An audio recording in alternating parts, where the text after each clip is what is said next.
last plenary. It's another very good friend of mine, Gallego. As we are approaching to Córdoba, in this plenary lecture, under the title of Religious Identity and Language Views Among the Jews of al-Andalus. So we are going to go down into the golden age of the Jews and using Arabic, or more specifically, Judeo-Arabic register. María Ángeles Gallego is a tenured scientist of the Institute of Languages and Cultures of the Mediterranean and Near East of the Spanish Council of Scientific Research, of which she has been director during 5 years, from 2014 to 2019. So she's actually a free woman.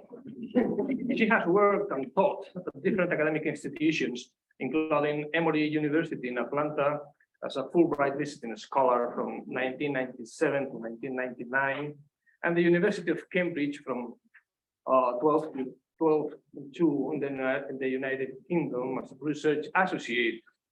Her field of expertise is Judeo-Arabic language and literature, and more specifically, the history of linguistic ideas.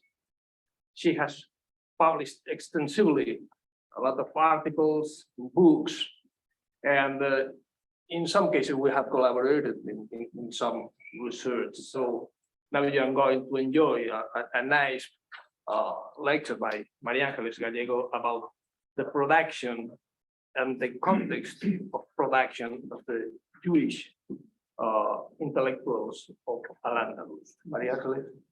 Well, thank you very much. I would like to start just by expressing my gratitude to the organizers of this wonderful conference for inviting me, first of all, but also for the whole organization. I am enjoying the presentations of my colleagues, and I think it's really, this is the first time that I attend this kind of conference, and it's turning to be very, very enriching experience. So thank you very much, and thank you, Juan Pedro Monferrer, for your kind presentation. So I'm going to ask you, first of all, to change the frame of mind, because we are going to social linguistics. I am sorry, I'm going to talk about religion, but for a completely different point of view. And I also have to ask you to bear with my accent. I think after 15, 20 minutes, you may get used to it. I hope it's not contagious, but still, sorry about that. Anyway, I would like to start my presentation with by quoting something that a very well-known Arabic scholar, Kisfeste, said only in 2020, very little ago. He said, quote, "Contemporary research in language variation does not seem to be overly interested in religion as a correlate to linguistic variation. Compared to the four main variables, class, age, gender, and ethnicity, religion often takes a backseat or is omitted entirely. It is not always easy to tease apart the interacting variables, especially in modern secularized societies. Ethnicity is therefore often taken as a blanket term for the number of labels, including culture, kinship, and also religion." And I really felt identified with that statement when I read it, because in my work, previous work on the interaction between religion and language, I felt that there was not really not an actual methodology, and that there is, because of our modern secular societies, there is certain, I'm not sure if reluctance, but their religion is not mentioned as such very often, let's say. When I elaborated my work on the languages of medieval Iberia and their religious dimension many years ago, almost 20 years ago, that is exactly the problem I faced, that I could feel, I was describing the linguistic map of the Iberian Peninsula. I was trying to map all the linguistic varieties in both Muslim and Christian Spain. And the intuition was leading me to considering religion as a crucial factor for explaining language use. It turned out to be that, and 20 years later, I confirm, and I'm still pretty sure that this is the case. But the fact is that I had no methodology as such to apply.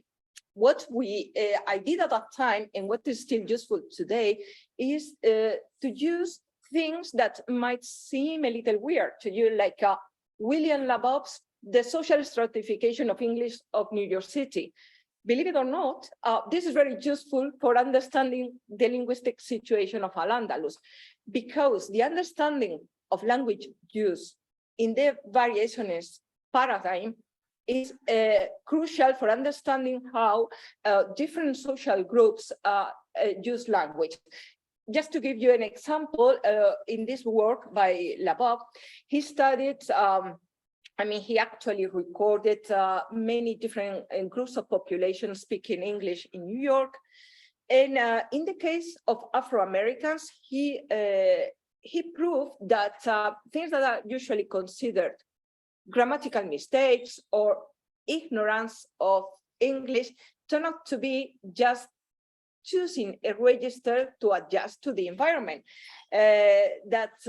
When we see or we hear an African-American speaking English in a particular way, is just something totally different. We don't have to speak about ignorance. That's just one example. Also, the work done by Leslie Milroy, Language and Social Networks, is essentially a model of analysis for understanding as well when we have groups that are very close in communities that only relate among the members of that community, that's going to have a linguistic impact. For instance, the whole phenomenon of archaisms. That happens usually in that kind of community of language users. And again, this is study mostly based, I think, on the English of Belfast, but still a model analysis that we can use. More recently, at last, the new field of the sociology of language and religion has emerged. And so I have a lot of hopes that this is going to really change the field. So far, it's mostly case studies, but I think that altogether we are coming to defining paradigms, methodological paradigms of research. Now, in this case, for this presentation, since we had a limited amount of time, I have decided to analyze exclusively language use among the Jews in Muslim Spain, under Muslim rule.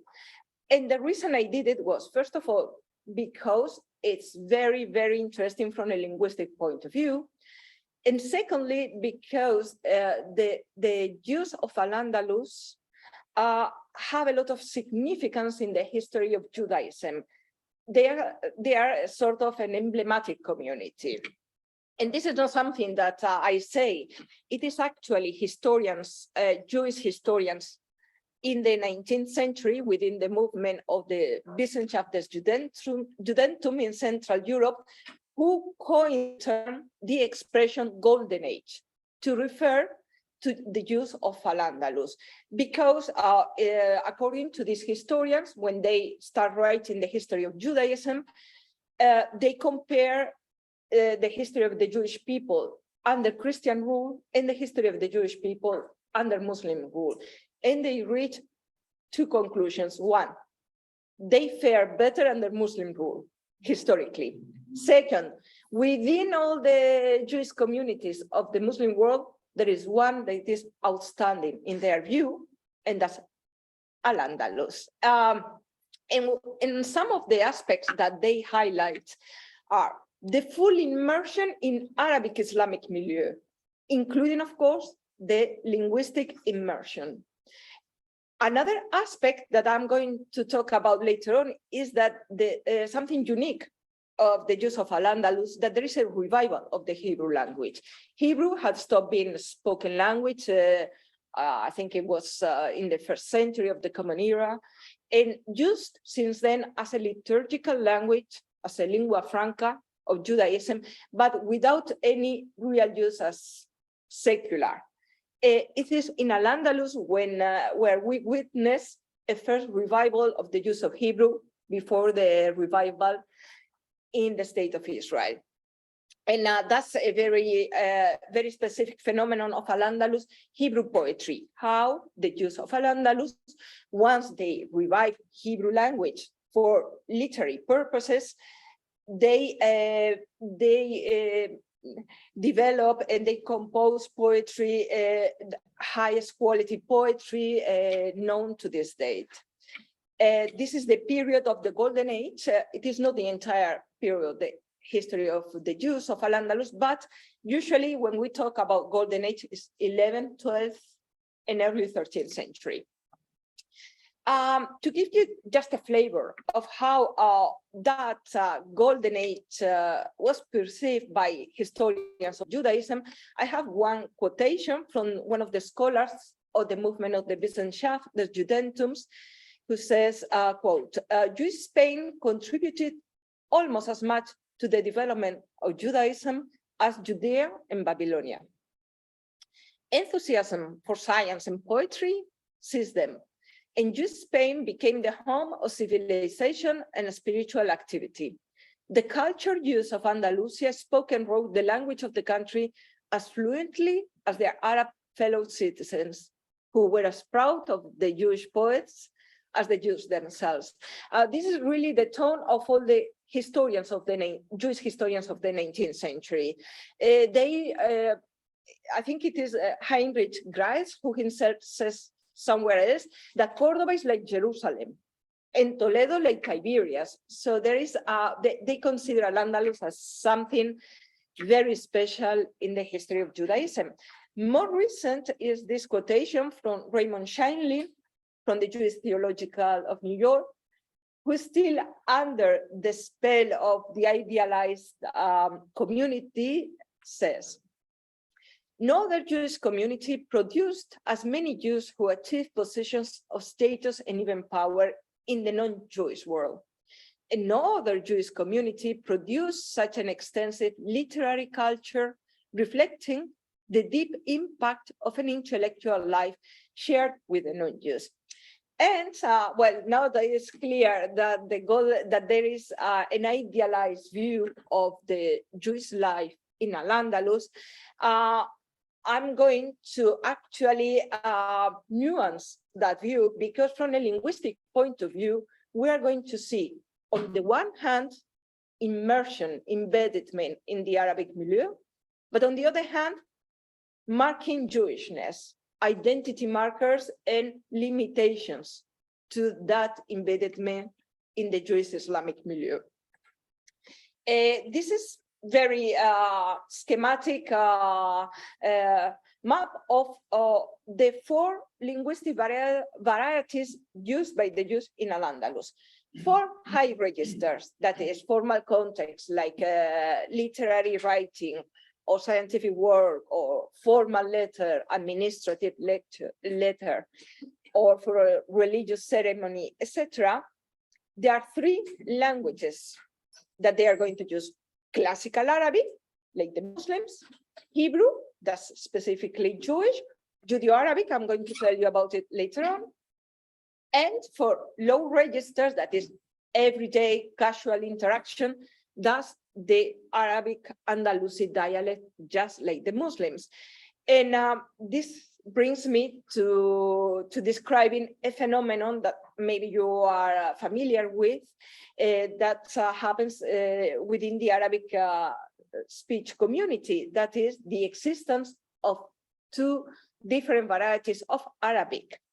One that is usually called al-Arabiyya al-Fusha, that is, we know it as classical Arabic, and on the other hand, a language that has developed from classical Arabic, but it is, has a simplified grammar, simplified phonology, but it is the native language, the everyday language. This situation is called diglossia, and Charles Ferguson actually took it from somebody before him, Marseille in French, but it is his work, diglossia, that has become the standard for analyzing diglossia. And the Arabic diglossia in al-Andalus, as even nowadays, consisted of the following. There were a series of registers for using classical Arabic. And this classical Arabic had enormous significance, first of all, because it is the language of, it is a sacred language, it is the language of the Quran. Actually, in the Quran itself, it is said that God has chosen Arabic to transmit his message to humankind. So it's, I mean, it's a very powerful language in religious terms. It's used in any kind of formal context or high, according to Ferguson's definition, and it's highly codified. Very complex grammar, declensions, verbal inflection, etc. And classical Arabic is not the native language of anybody, it has to be learned. Whereas the dialect spoken in al-Andalus, as the dialect spoken nowadays in Syria or Lebanon or Morocco, differs from classical Arabic from a purely linguistic type, that it has a more simplified grammar, it has lost case inflection, etc. But it is a native tongue. And according to the myths, and it happens in the case of Arabic and many other cases, many other diglossias, for the Arabic speech community, dialectal Arabic, this Neo-Arabic, is actually a corruption of the pure language. So there is a whole view that is very loaded, let's say. This diglossia happens both within the Muslim community, the Jewish community, the Christian community. It's just a general phenomenon. But of course, if somebody is using classical Arabic, then we can really talk about that embeddedment in the Arabic Islamic milieu, because it is an effort. You have to learn classical Arabic. It's not like the native language. You have to work on it, let's say. So I have brought you a very a well-known quotation from the historian Ibn Hayyan to give you a flavor of how the Jews could actually master classical Arabic. This Shemuel ibn Agrela is a very, very well-known vizier. He was prime minister in with the dynasty of the cities of Granada. And this Jewish scholar was working for the Syrian king, and Ibn Hayyan, who's a contemporary Muslim scholar and has several intellectual controversies with him, describes him as follows, quote, "This cursed man was a superior man, although God did not inform him of the right religion. He wrote in both languages, Arabic and Hebrew. He knew the literatures of both peoples. He went deeply into the principles of the Arabic language and was familiar with the words of the most subtle grammarians. He spoke about classical Arabic with the greatest ease, using this language in the letters which he wrote on behalf of his king. He used the usual Islamic formulas, the eulogies of God and Muhammad, our prophet, and recommended to the addressee to live according to Islam. In brief, one would believe that his letters were written by a pious Muslim." See that this is a clear example of that embeddedment, as I said before, of Jews within the cultural Arabic Islamic surroundings. And not just Muslims are surprised and talk about this use of the Arabic language among Jews. Also, the Jews feel very proud of mastering classical Arabic. In the case of this scholar in the Provence, in the south of France, He was a translator of many of the works of that were published by the Jewish scholars of al-Andalus, and he translated them into Hebrew. And he also valued enormously knowing Arabic, classical Arabic. In his ethical will, addressed to his son Samuel ben Tibbon, he recommends him the following quote: "You know that the great men of our people attain their greatness and many virtues only because of their ability in writing Arabic. You have already seen what the Nagid, Shemuel ibn Nagrela, of blessed memory, said about the greatness he achieved through it."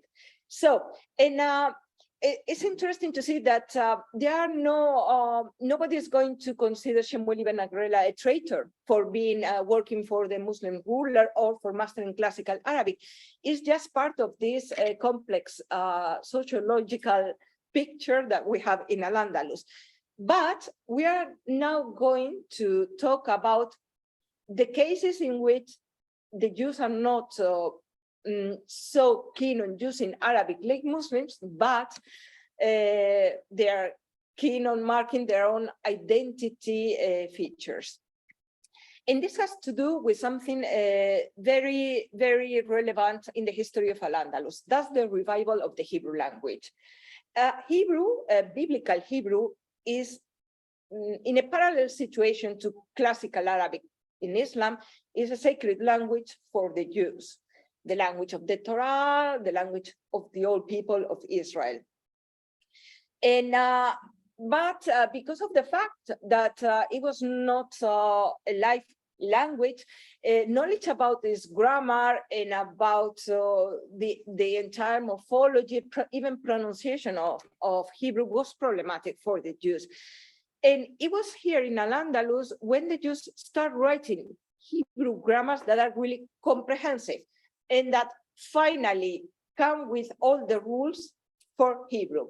And they do that thanks to the Arabic grammars, because Arabic and Hebrew are sister languages, both Semitic. So they use Arabic grammars that basically have the same principles as Hebrew, and they transfer that to Hebrew. Once that the Hebrew language is finally and completely explained and analyzed, they're able to start using it for different purposes, and including writing poetry.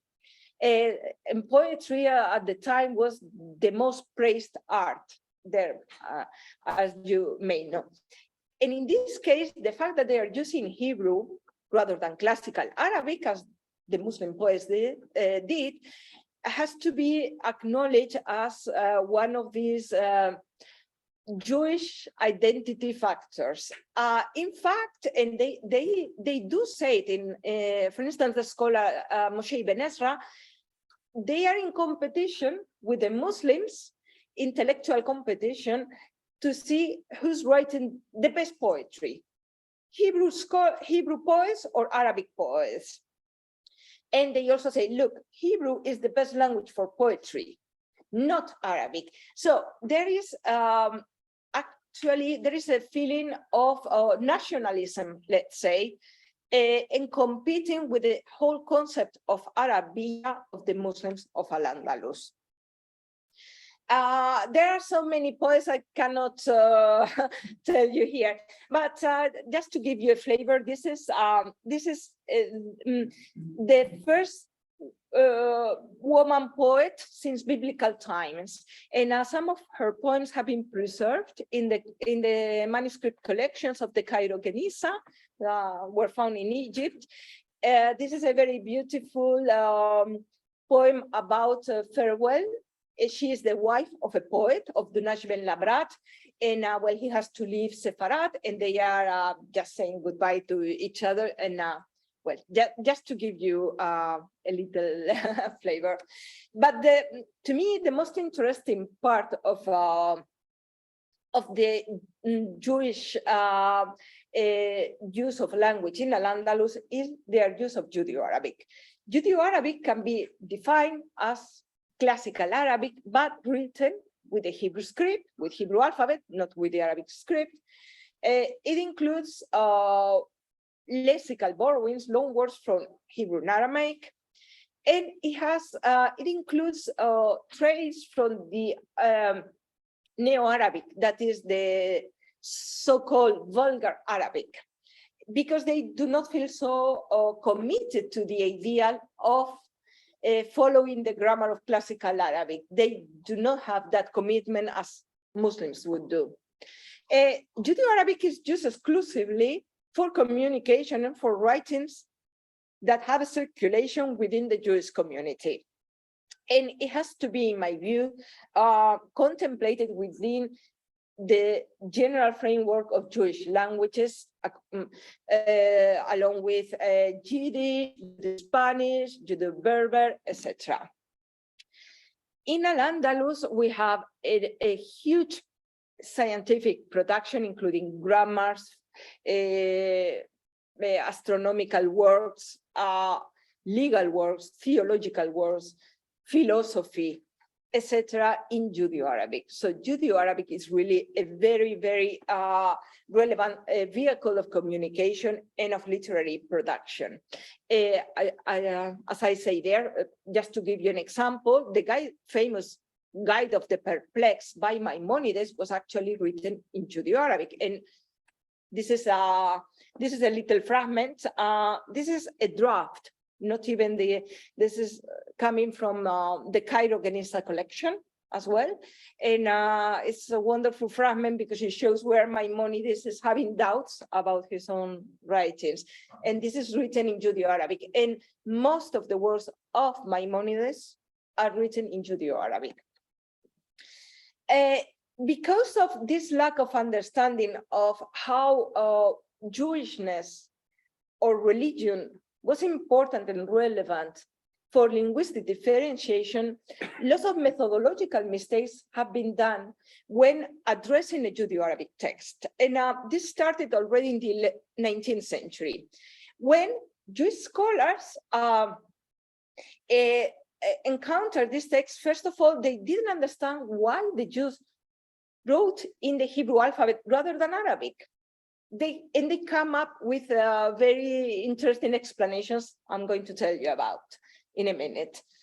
As far as including traits of the Andalusi dialect of Neo-Arabic, they think, why do very learned Jewish men include these words that are dialectal, vulgar, etc.? They do not understand. So what they do, they correct, they Arabize, they classicize the text. So imagine that's really an important distortion of the original manuscripts. And until almost the second half of the 20th century, Judeo-Arabic works usually were transcribed into the Arabic alphabet. And that implies losing lots of linguistic information and methodologically poses many problems. Now, after what we call the Jerusalem School, when at the Hebrew University in Jerusalem, there's a group of scholars who start to work on what we call Jewish languages and work on Judeo-Arabic. There is a new methodology that emerges from there. That misunderstanding of Judeo-Arabic, as I said, leads some very actually wonderful expert scholars of the 19th century to correct the text. In Adolf Neubauer, for instance, he did an edition of the most important grammar of Hebrew written in the Middle Ages, actually composed here in Córdoba by John Ibn Janah. This is the first edition of that grammar. What does he do? He, first of all, transcribes into the Arabic alphabet, but not just that. He corrected all the linguistic forms that were not classical Arabic. And he declares these three manuscripts, meaning the manuscripts he is using for his edition, have more or less vulgar forms, especially the plural in for un and the conditional form for the indicative. As I felt persuaded that Abul Walid did not employ vulgar forms, I tried to restore the classical form wherever I could. And so, yeah, but they are puzzled. They don't understand. They cannot assume that Jewish scholars who are using Judeo-Arabic are following different standards. It's not that they are making mistakes. They can, if they want to write in classical Arabic, they can do it. In this case, it is very interesting in that collection I mentioned before, the Cairo collection. There's a group of drafts of a letter that somebody, a Jew, is writing an administrative letter to some kind of court official. And there are like 7 drafts. And he's actually, he's modifying his register all the time to make it classical or to make it not classical, showing that the same person who's got the capacity to write in one way or the other is actually making a choice. And Maimonides himself, if you look at the writings by Maimonides, we have all kinds of writings. Perfect classical Arabic, when he's writing for the Muslim Caliph, for the Fatimid Caliph in Cairo. Judeo-Arabic adjusted to Judeo-Arabic traits when he's writing, when he's exchanging correspondence with the Jewish communities of the Mediterranean.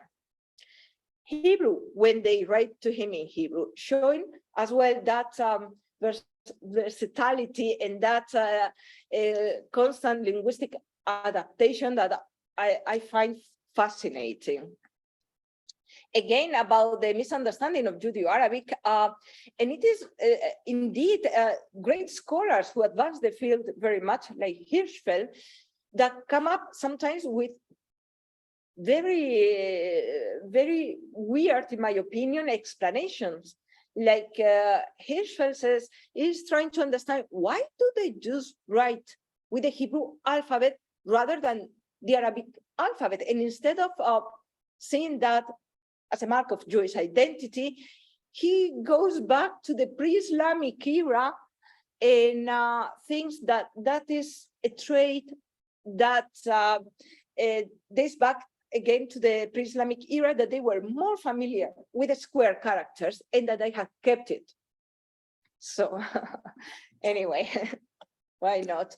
Well, I'm going to come to the end of this presentation. In the 12th century. That's when we consider more or less that the golden age comes to an end. And this golden age comes to an end.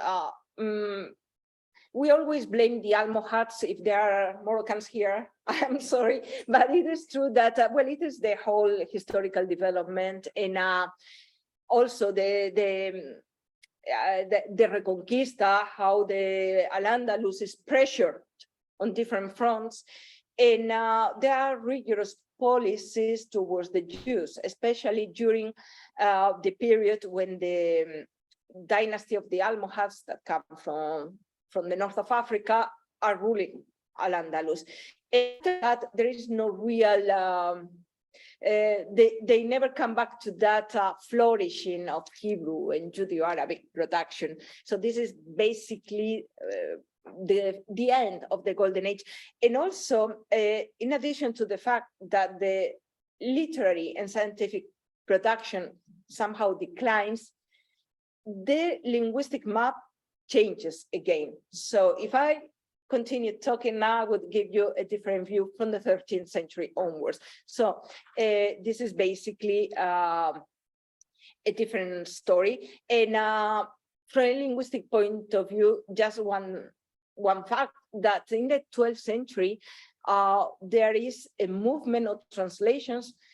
When people think of school of translations, we always think of the school of translations in Toledo, but there is a very active, very dynamic movement of translations within Judaism, and that is translating all the knowledge produced by the Jews of al-Andalus, all those grammars, all those philosophical, theological, legal works into Hebrew in order to transfer them to the Jewish communities living under Christian rule, who do not know Arabic. And this is a really a different translation school, let's say. And well, when I come to an end of the Golden Age, I usually bring this very, very famous poem by the Andalusi poet Yehuda Halevi that clearly reflects the end of the Golden Age. Before this, the Jews are always talking about Sepharad and Andalus as the garden, as the place of the wonderful place where they're so happy, that the Eden garden, etc. And as you can see in this poem, now the heart goes back to the east, and well, Yehuda Halevi actually wrote a whole series of they are called Zionites poems devoted to Zion and the longing for going back to Jerusalem, to the temple, to see the ruined shrine, the temple of Solomon, etc. And well, I leave it here. Thank you very much. I don't know if I have gone too far. Anyway. Well, thank you very much, Mariel, for this instructive presentation. So I have time enough for discussion, questions, so please go on.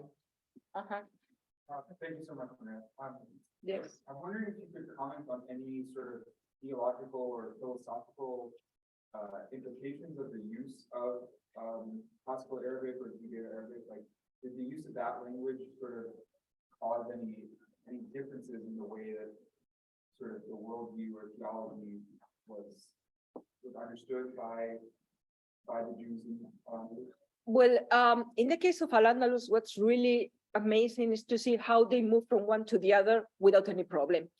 You saw that quotation about Shemuel ibn Agrela. Everybody's saying, oh, he writes like a Muslim. He says, oh, Allahu Akbar, etc. He has no problem with that. And it causes him no problem at all within the Jewish community, who are very proud of him for reaching, because he's helping the Jewish community from that position of power. But the only moment when I think that there is some debate about language use is at the very beginning, when they start writing about Hebrew in Judeo-Arabic. There is a debate, and there's a famous polemic between two grammarians, Menachem ben Saruk and Dunash ben Labrat, because they are not completely comfortable with the idea. Some grammarians say, we are going to use Arabic and we are going to write in Arabic. And others say, no, you don't compare the sacred language with Arabic, and you can only write in Hebrew. But it only lasts a few years, I think. It's not something significant. It's only an initial moment, and then they have versatility in their linguistic use. No problem with that. Implications, philosophical, etc. Maimonides, interestingly, at the end of his life, he wrote a letter to one of his translators into Hebrew and says that he regrets that he wrote in Arabic. But it is at the very end of his life. And it's like he's having difficulty to come into terms with the fact that he has written most of his production in Arabic, and he's still thinking, wondering if he did the right thing or not. And that's a very interesting letter, but only sporadic. Yes, please. Thank you very much. Sure. Very interesting. Thank you. If I make one comment, something you just said, and I have a question which might be at all. That kind of works with there's an interesting book called The City of Ghosts about Saloniki.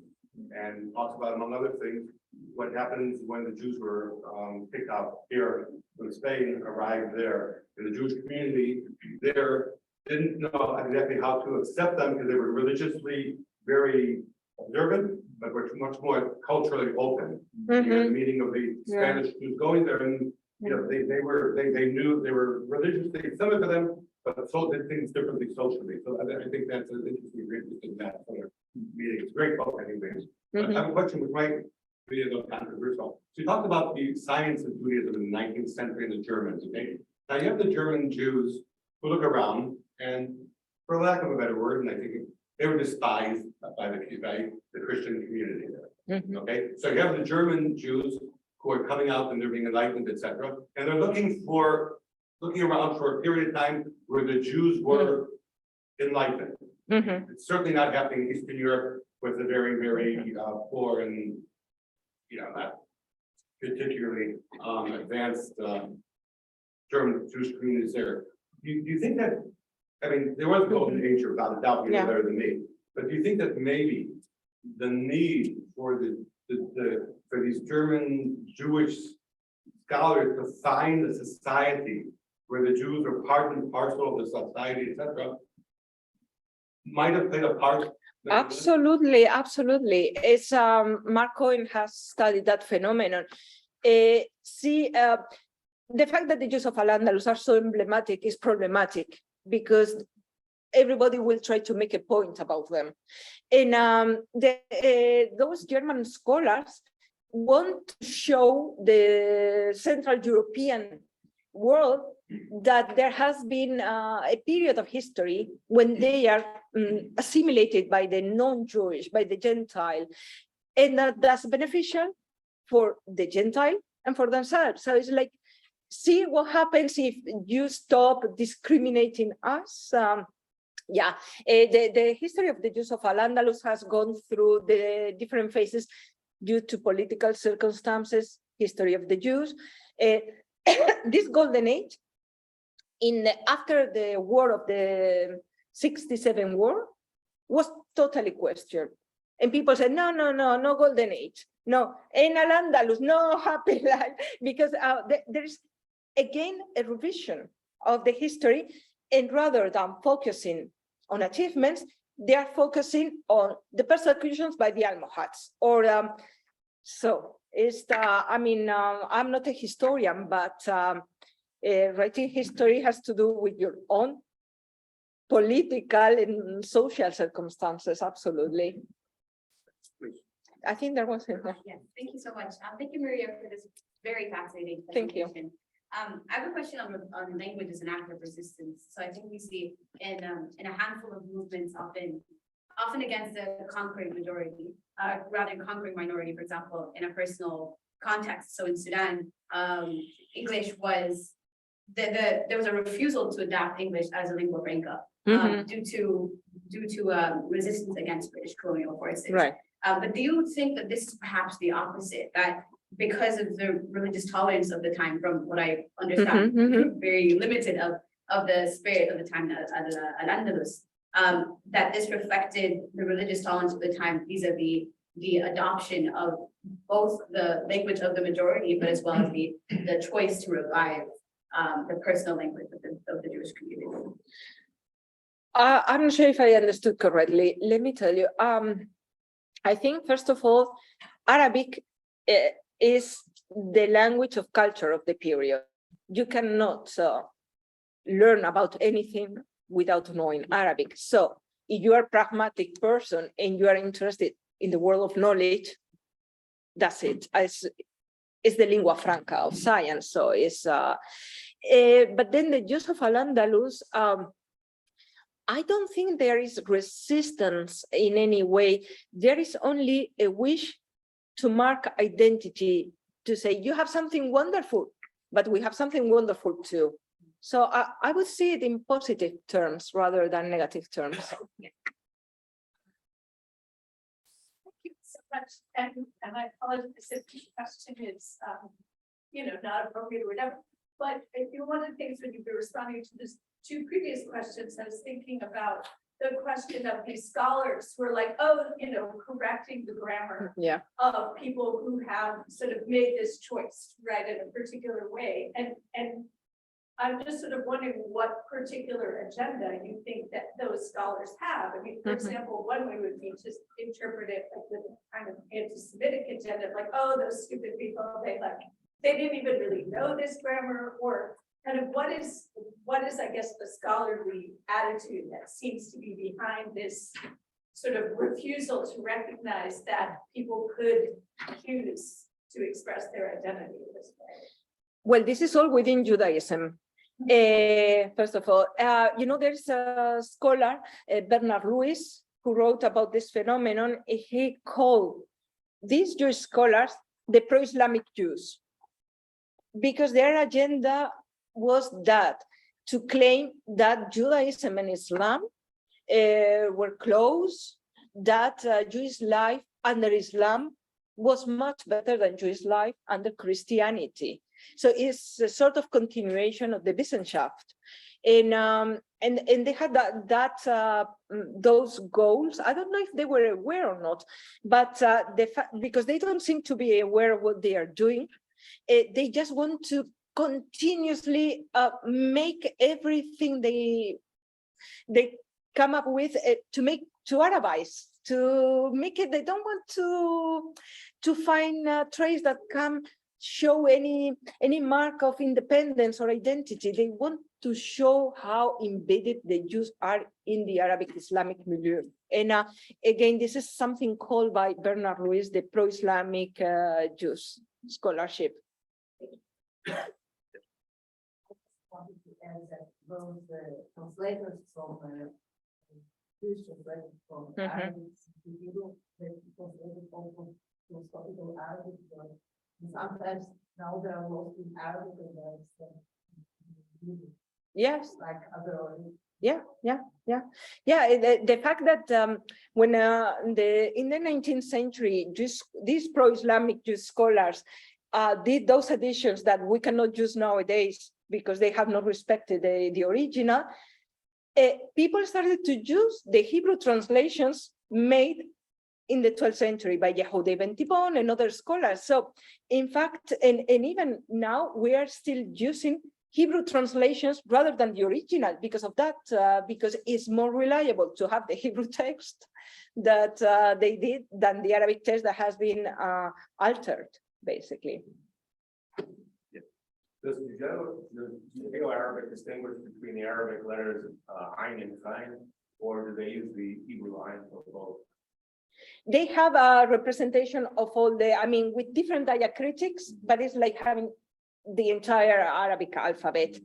Only Hamza is never represented. All the rest, with different adding dots, it's like having the Arabic alphabet. They just complement. When? More questions? Still have 5 minutes. Maybe they want to go for coffee. It's not time. Let them leave. Maybe they want to have a coffee. They have the right to have a coffee. You're not the boss. Be patient. It's still 5 So minutes. this is a tyranny. Sorry. Please. Thank you. You started out with a quotation from a scholar about the importance of religion for understanding the development of language. Mhm. And I'm wondering whether the culture of worship at the time influenced the development of language, or was it the development of language that influenced the culture of worship at the time? Let me assimilate your question. Wait, I'm not sure I understand. Okay, so you spoke about how important language, important religion is Yes, for the development of language. sure. Good.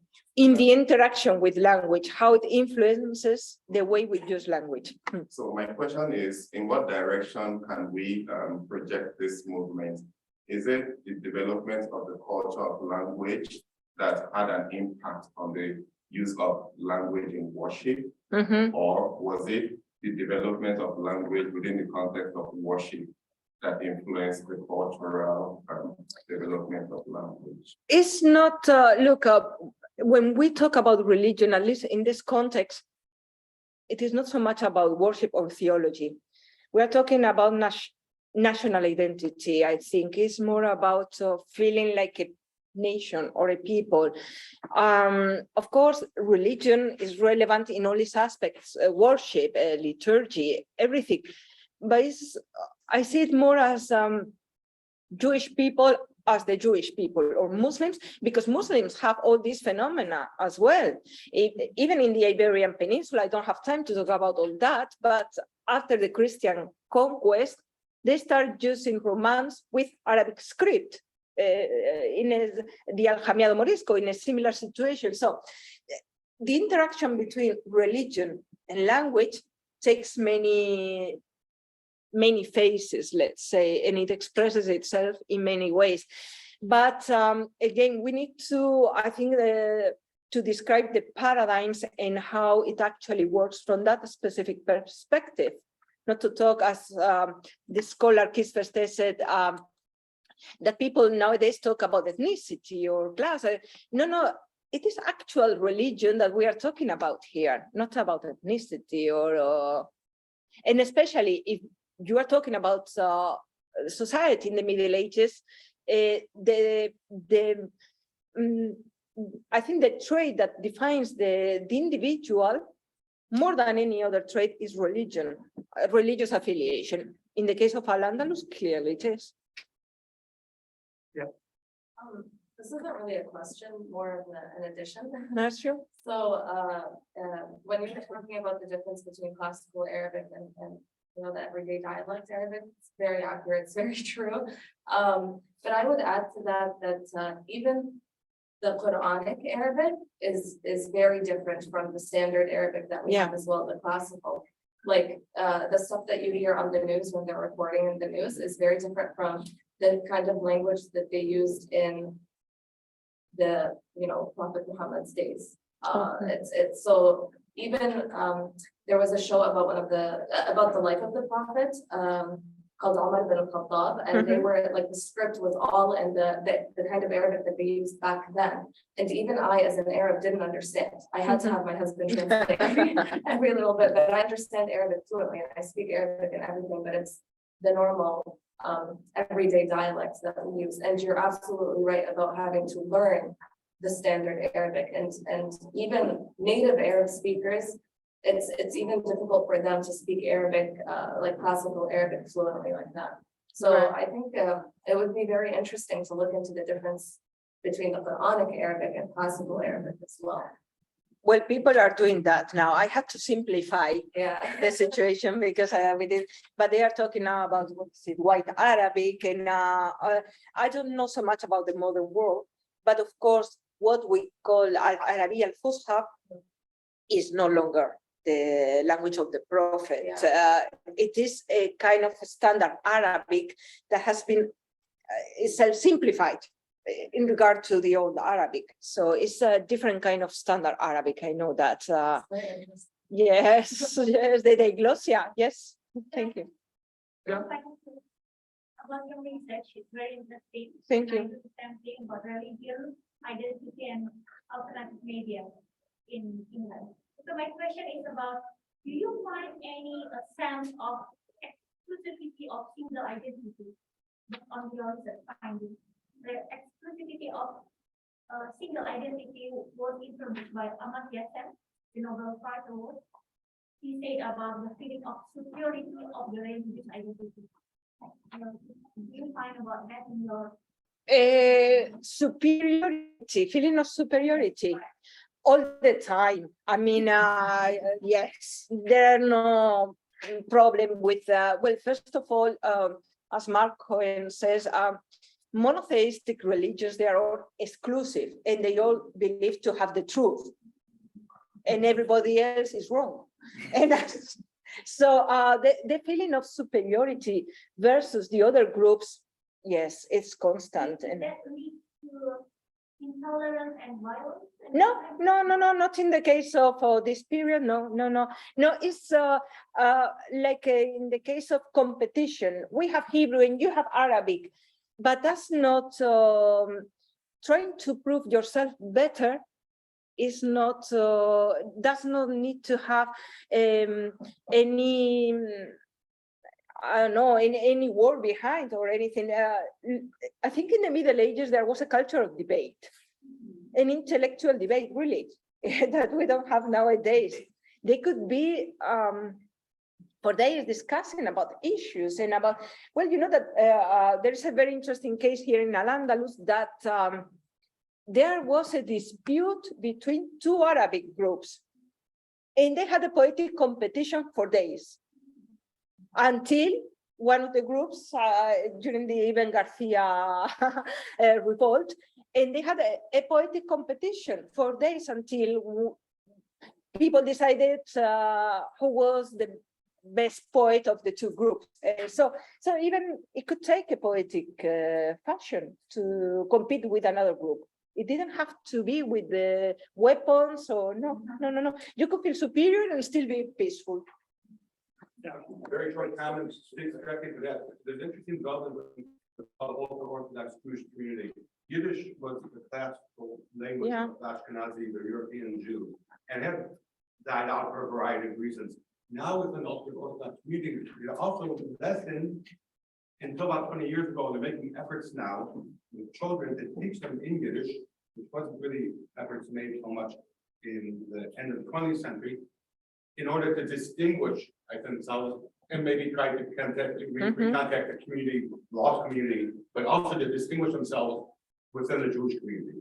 There's been a resurgence of the use of Yiddish in what's called the Tibbon, the schools for the young children. Very interesting. Thank you. Thank you.